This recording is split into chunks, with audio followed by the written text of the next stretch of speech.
Hi guys, Andy here from Car Key Solutions. Today I'm going to show you how to change a battery on a Nissan key. This particular key was used for models like Nissan Micra and also Juke. It started from 2010 up until 2015-16.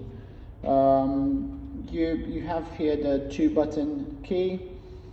When you turn it on the back, you will have a small screw which you will need to release. Once this is opened, you have a small gap here for a screwdriver, for a flathead screwdriver. Put that in and just click it open. It opens in two parts.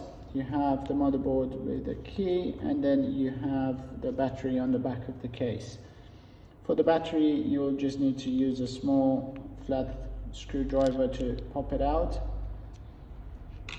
In our case, we have a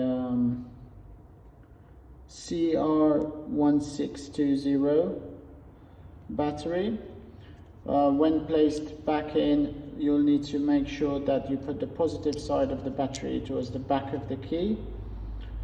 And now, when closing the key, you will need to make sure it is aligned on the side. Okay, because you'll need to click back into place. That's it. Then we put the screw back in and just screw it back in. That will be it. That will be our Nissan key for models like Micra and Juke, starting from 2010 up until 2016. Thank you for watching our video. Please subscribe to our channel, and if you do have any questions, please comment below. Have a good day.